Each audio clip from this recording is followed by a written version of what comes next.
Palavra do Senhor no livro de Mateus, capítulo 10, versículo de número 38. Nós agradecemos a Deus por esta oportunidade, agradecemos ao nosso pastor André por nos conduzir até aqui, dando-nos a oportunidade de apregoar o ano aceitável do Senhor. Esse momento é um momento sublime, momento da reflexão sobre a coisa mais santa que existe nos céus e na terra, que é a palavra de Deus. Então vamos ler Mateus 10, 38, que nos informa que aquele que não toma a sua cruz e vem após mim, não é digno de mim. Aquele que não toma a sua cruz e vem após mim, não é digno de mim. Meus amados irmãos, há aproximadamente uns 3 ou 4 meses, um pouco mais ou um pouco menos do que isso, nós trouxemos aqui, num culto da família, uma reflexão baseada no seguinte tema: como lidar com o sofrimento. E hoje nós pretendemos dar sequência nesse estudo, como lidar com o sofrimento. E nós vamos aqui simplesmente narrar algumas situações vivenciadas pelo nosso Senhor, porque eu me pus a pensar qual ou quem é o nosso maior referencial, com quem nós temos mais para aprender. É com Jesus, Ele é o nosso grande referencial. Então nós vamos aqui narrar para os irmãos algumas situações de conflito, de sofrimento, de provação que o nosso mestre vivenciou, e a partir daí nós vamos tentar extrair algumas lições para as nossas vidas. Então, nós não somente vamos ver algumas situações que o nosso Jesus padeceu, por assim dizer, mas também vamos ver algumas pessoas que se aproximaram dele com bastante sofrimento arraigado em suas almas, tá certo? Então vamos lá. As dificuldades de Jesus, meus irmãos, elas começaram quando ainda ele estava no ventre da sua mãe, Maria. Prestes a nascer, todos nós nos lembramos daquela dificuldade que José e Maria tiveram para encontrar uma hospedaria. E o nosso mestre, o Rei dos Reis, Senhor dos Senhores, ele acaba nascendo não é muito certo, não é muito líquido e certo isso, mas provavelmente o nosso mestre nasceu em um estábulo. Existe uma tradição que diz que Jesus nasceu provavelmente numa caverna que tinha sido usada como estábulo. Um outro pensamento entre os eruditos diz respeito ao fato que normalmente naquela época as manjedouras elas ficavam a céu aberto, elas ficavam ao ar livre, de modo também que é possível que o nosso Senhor tenha nascido a céu aberto. A Bíblia nos informa que ele foi envolto em faixas. E uma outra possibilidade em relação ao local do nascimento de Jesus é que ele tenha provavelmente nascido numa casa muito pobre, onde pessoas e animais ali ficavam sob o mesmo teto. Só que tem um detalhe aqui: a Bíblia nos informa através de Lucas que no momento que Jesus nasceu, eu queria que você tentasse visualizar essa cena. Eu queria que você tentasse contemplar pela fé e pela descrição que a palavra de Deus nos dá dessa cena gloriosa que eu vou narrar para vocês aqui. A Bíblia nos diz que um anjo do Senhor desceu e foi visto por um grupo de pastores que tomava conta de seus animais à noite. Diz a Sagrada Escritura que a glória do Senhor brilhou ao redor deles, os quais ficaram tomados de grande temor. O anjo diz a eles: não temais, eis que eu vos trago boa nova de grande alegria, Hoje vos nasceu na cidade de Davi o Salvador, que é Cristo o Senhor. E a Bíblia nos diz que de repente aparece ali uma multidão da milícia celestial, ou seja, um exército angelical, que forma um lindo coral e começa a louvar a Deus com as seguintes palavras: glória a Deus nas maiores alturas e paz na terra entre os homens a quem Ele quer bem. Foi assim o nascimento do Rei dos Reis, que deixou o céu e se fez carne e habitou no meio de nós. Uma outra provação na vida de Jesus acontece quando ele era ainda bebê. Ele, com um pouco mais de 1 ano de idade, Herodes, o grande monarca da Judéia e Samaria, sente-se ameaçado por aquele bebê, porque era dito entre aqueles que ali viviam que Jesus era o rei dos judeus. Herodes pretendia matar Jesus. E o que é que José faz? Ele toma a sua esposa Maria, toma a criança e ambos partem para o Egito e ficam lá até a morte de Herodes. Arquelau, filho de Herodes, passa a reinar na Judéia. Quando eles regressam, eles vão para Nazaré. Por isso que Jesus é chamado de Jesus o Nazareno. A Bíblia vai nos dizer que esse menino, Jesus, ele crescia e se fortalecia.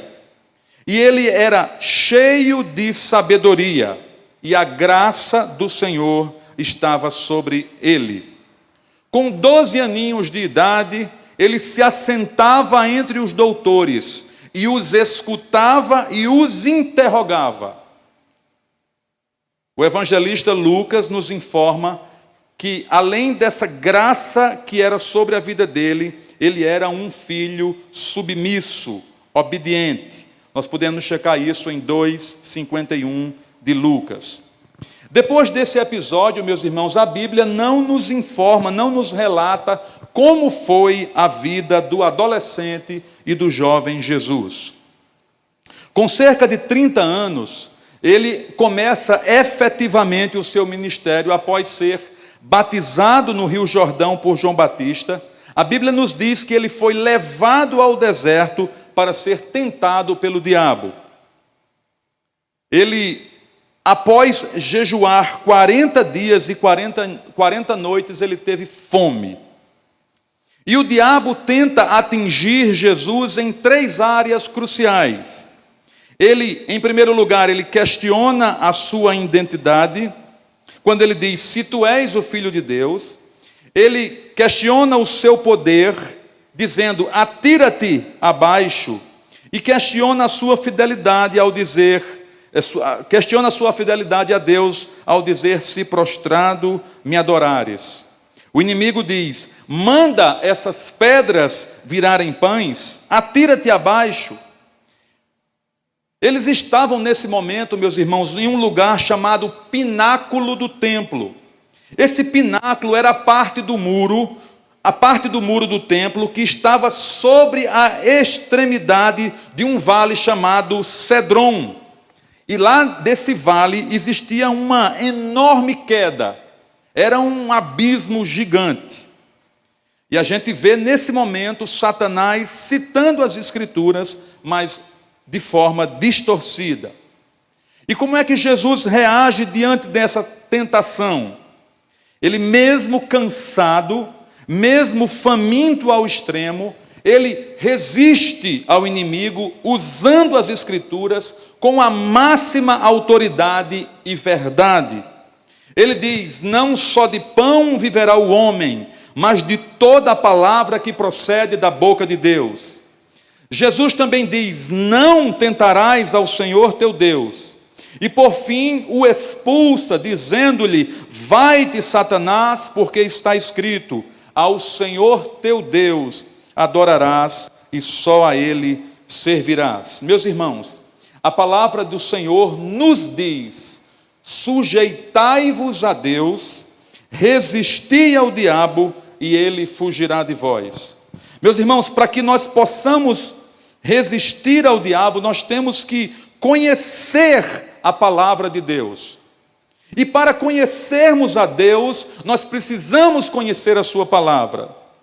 E só assim nós podemos nos submeter a Ele, quando nós o conhecemos. Só podemos resistir ao diabo se tivermos Jesus no nosso coração. Sem Cristo, nós não temos força para vencê-lo, nem também as suas tentações e os seus dardos inflamados.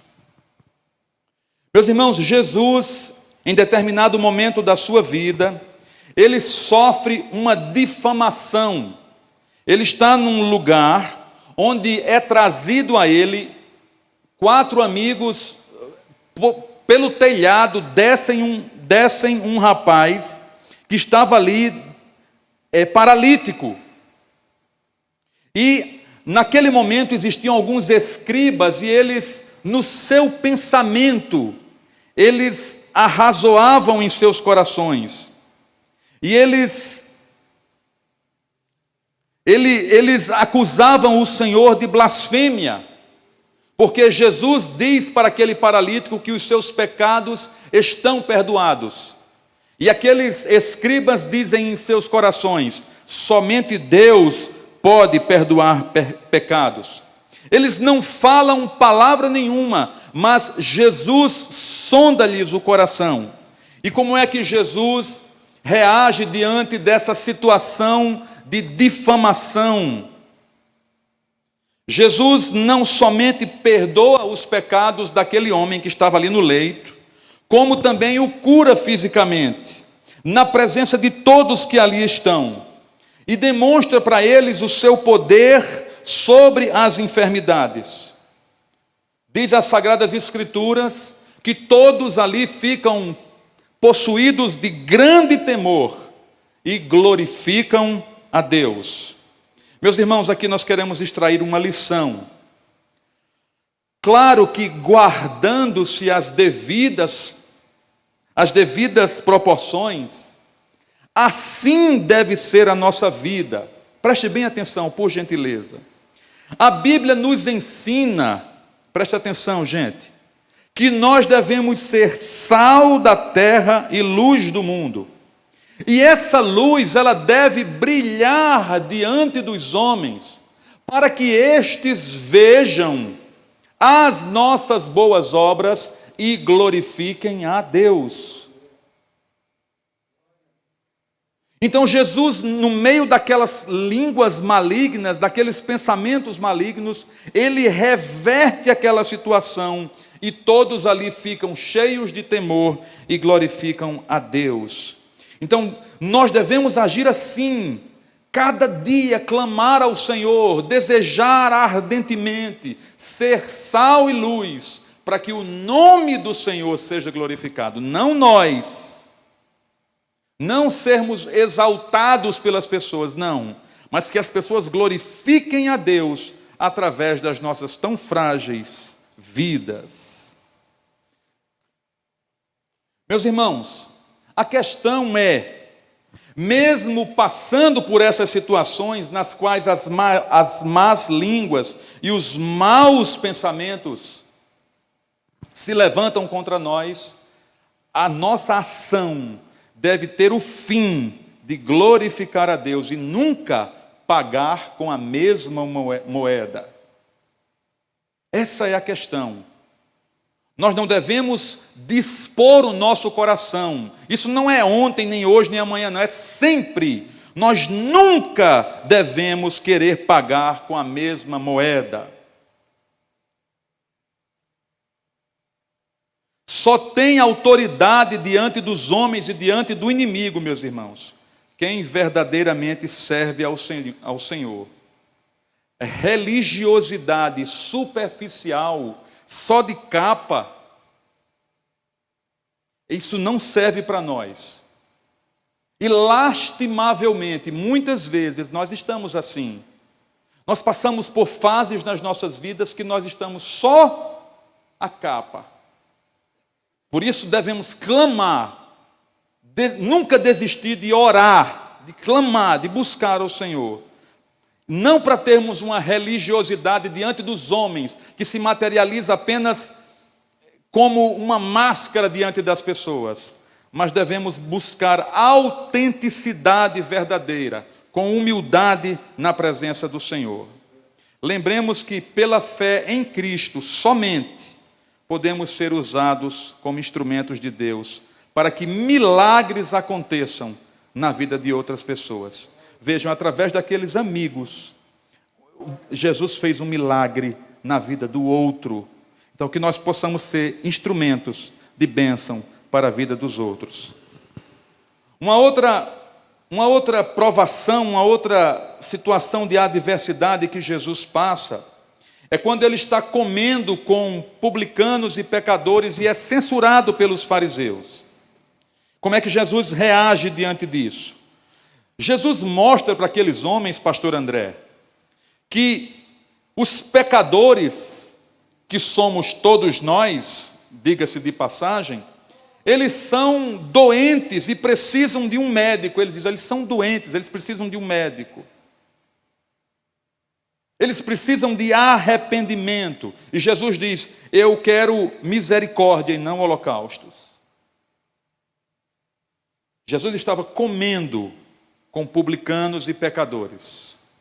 Meus irmãos, quantas vezes nós julgamos os outros por estarem em um determinado lugar?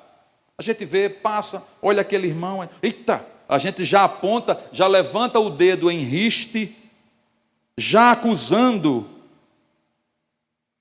Agimos como fariseus e ainda temos a insensatez, perdoem-me a palavra, meus irmãos, de levantarmos um falso testemunho contra pessoas sem ter a verdade dos fatos, e muitas vezes agimos como hipócritas.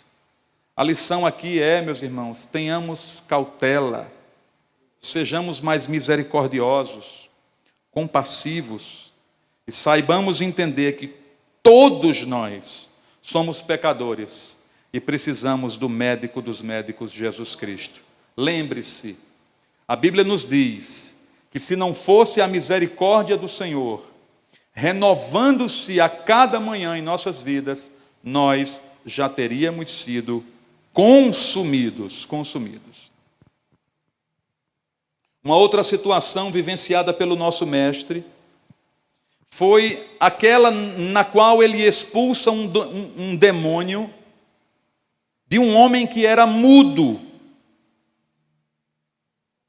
E ele é acusado, Jesus, é acusado de fazer aquela libertação por Beelzebu. Segundo os estudiosos, meus irmãos, Beelzebu era considerado como o príncipe dos demônios. Enquanto existiam multidões que diziam, jamais se viu tal coisa em Israel, os fariseus ficavam ali, pastor, destilando o seu veneno contra Jesus. Uma outra passagem, Jesus estava com fome, os discípulos de Jesus estavam com fome, e eles vão e colhem espigas em um dia de sábado e as comem. Os fariseus que estavam ali o tempo todo fiscalizando a vida de Jesus e de seus discípulos, logo questionam, dizendo que aquilo não era lícito fazer, porque era um dia de sábado. E como é que Jesus reage diante dessa situação? Jesus contra-argumenta, cita o exemplo de Davi e seus companheiros que comeram os pães da proposição quando tiveram fome, e o exemplo dos sacerdotes no templo que violavam o sábado e ficavam sem culpa. E ele conclui dizendo o seguinte, ele se apresenta como aquele que é maior do que o templo e aquele que é senhor do sábado. E mais uma vez reitera, dizendo, querer misericórdia e não holocaustos. Depois que eles saem dessa seara onde estava com os discípulos, Jesus entra numa sinagoga dos fariseus. E lá ele se depara com um homem que tinha a sua mão ressequida. A sua mão era mirrada. A sua mão era seca, como se não tivesse, presbítero Joabe, como se não tivesse carne humana. Era uma mão atrofiada. Os fariseus, com o intuito de acusá-lo, perguntam a ele se era lícito curar em um dia de sábado. Como é que Jesus reage diante dessa situação? Jesus diz: quem é aquele que tem uma ovelha e vendo-a cair numa cova, não se esforça para tirá-la de lá? E aí depois diz: quanto mais vale um homem que uma ovelha? E logo Jesus conclui dizendo que é lícito fazer bem nos sábados, ou aos sábados. E com apenas uma palavra, meus irmãos, olha o que Jesus faz. Jesus dirige-se para aquele homem, com aquela mão ressequida, seca, como a mão de um esqueleto, praticamente sem pele. Jesus olha para aquele homem e diz: estende a mão. E aquela mão era apenas, a outra era sã e a outra doente. A Bíblia diz que a mão, de repente, ficou sã como a outra. Esse é o Jesus que nós servimos, meus irmãos. Depois dessa cura, os fariseus começam a conspirar. Olha que vida de Jesus, meus irmãos. A conspiração era a seguinte: o que é que nós vamos fazer para matar este homem? Diz as Escrituras que Jesus, ao saber disso, ele se afasta. Deixa eu lhe fazer uma pergunta. Já pensou viver a vida assim? Já pensou ser uma pessoa cristã, escorreita, justa, íntegra, cujo coração apenas almeja fazer o bem a tudo e a todos, e viver com pessoas sempre procurando lhe difamar, lhe destruir, lhe acusar, lhe apontar o dedo? Já imaginou viver com pessoas lhe perseguindo e lhe seguindo o tempo todo, procurando qualquer deslize seu para lhe condenar? Foi assim que o nosso Senhor, o Mestre, o nosso Rei, viveu o seu ministério. No capítulo 12, versículo 22 do Evangelho de Jesus, segundo Mateus, nós lemos que é trazido a Cristo um outro homem possuído por espíritos malignos. Esse homem era cego e mudo e Jesus o cura. Meus irmãos, para o nosso Senhor Jesus não existe enfermidade. Ele é cego, se Jesus quiser ele cura, o homem passa a ver. Ele não escuta, ele é surdo, ele não fala, ele é mudo. Jesus pode transformar, se ele quiser ele faz. Glória a Deus. Jesus cura aquele homem. Qual foi a reação do povo? Todo mundo admirado. Todo mundo admirado. Meu Deus, o que é isso? Jesus simplesmente encantava as pessoas com a sua autoridade e com o seu poder. Mas os fariseus acusam ele. Ele não fez por Deus, não. Foi Belzebu, foi pelo príncipe dos demônios que Jesus fez isso. Como é que Jesus reage diante dessa acusação? Primeiro, Jesus conhece o pensamento deles. Depois, diz-lhes que o curou pelo Espírito de Deus e afirma que lhes é chegado o reino de Deus. Fala sobre o pecado de blasfêmia contra o Espírito Santo. Chama aqueles fariseus de raça de víboras e diz que no dia do juízo, nós daremos conta por cada palavra ou por toda palavra frívola que nós proferimos. O que significa frívola? Significa inútil, insignificante.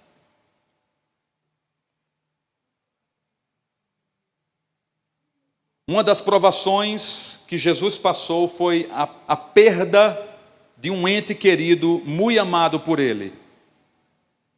Seu tão prometido primo, João Batista, tem a sua cabeça decepada.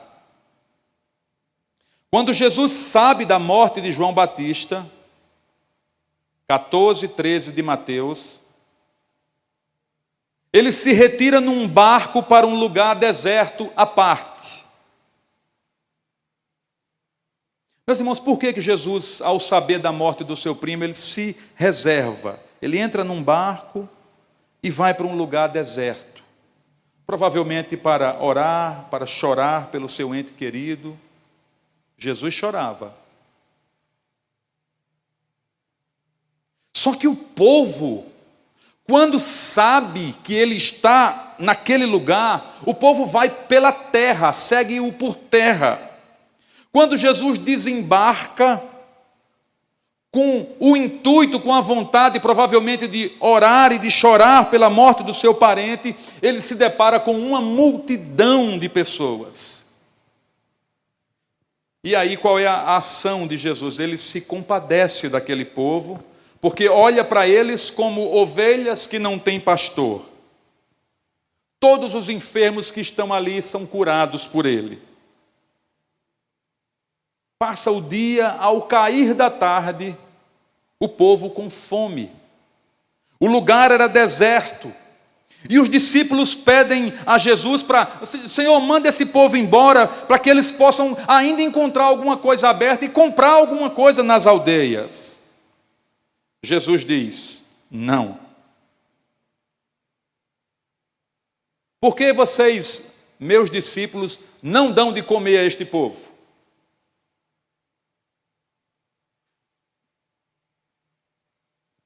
Eles: mas Senhor, nós não temos praticamente nada aqui. O que é que vocês têm? Nós temos 5 pães e 2 peixes. E Jesus ali faz um milagre, pega esses 5 pães e 2 peixes e alimenta 5.000 homens, fora mulheres e crianças. Você sabia que esse é o Jesus que você serve? Esse é o Jesus que está no seu coração, que um dia você disse sim para Ele, para segui-lo e servi-lo. Esse é o seu Senhor. Meus irmãos, muitas vezes, nos momentos mais tristes, escute isso, por favor, e nos quais nos sentimos mais fracos e necessitados, a gente está só, eu vou usar uma expressão aqui bem popular, bem paraibana, a gente está só o coió, só o trapinho. Aí Jesus manda outros ainda mais fracos e necessitados do que a gente, para que a gente possa ajudar, para que a gente possa curar, para que a gente possa alimentar, para que a gente possa aconselhar. E às vezes que são muitas vezes, não temos condição nem fé para fazê-lo.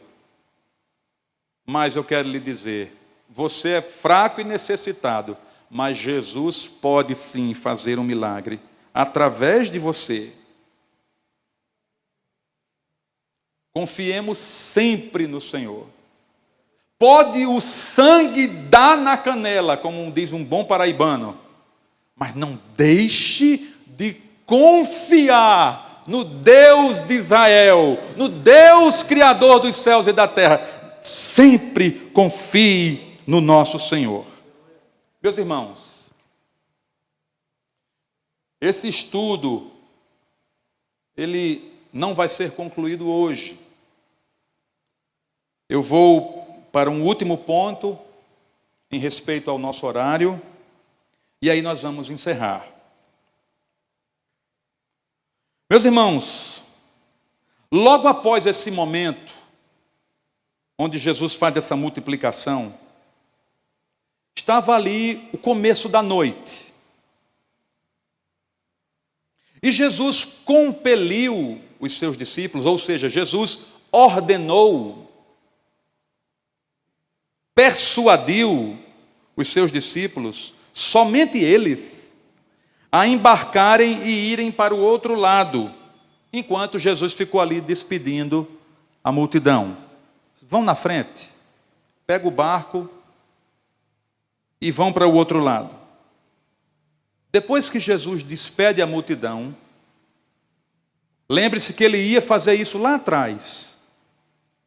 Ele ficou, curou, abençoou, escutou, curou, alimentou. Depois que abençoou o povo, só aí, ele sobe ao monte e vai orar sozinho. Escute isso, por gentileza.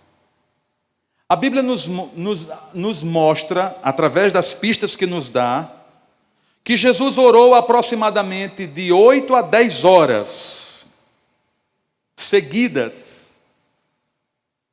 Era o início da noite. Quando Jesus sai daquele lugar de oração e vai até o lugar onde estava aquele barco a navegar, quando Jesus olha, o barco já estava muito longe. A Bíblia diz que estava a muitos estádios. Provavelmente não dava para se ver mais com os olhos. A Bíblia nos diz que 34 estádios estava de distância. Isso é aproximadamente 7 quilômetros de distância. O vento era forte. E era um vento contrário, e o barco era açoitado pelas ondas. Olha que situação.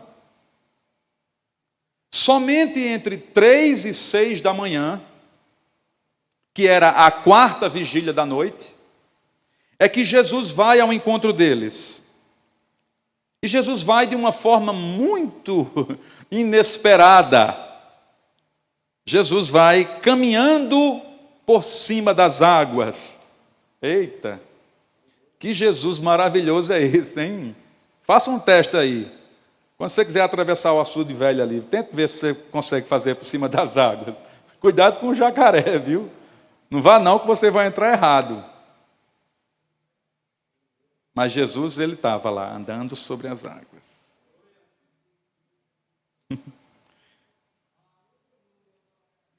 Nesse momento, meus irmãos, há aquela linda passagem onde Pedro acha que é um fantasma e diz: Senhor, se és tu, manda-me ter contigo. E Pedro anda sobre as águas, e quando Jesus entra no barco, meus irmãos, os ventos cessam.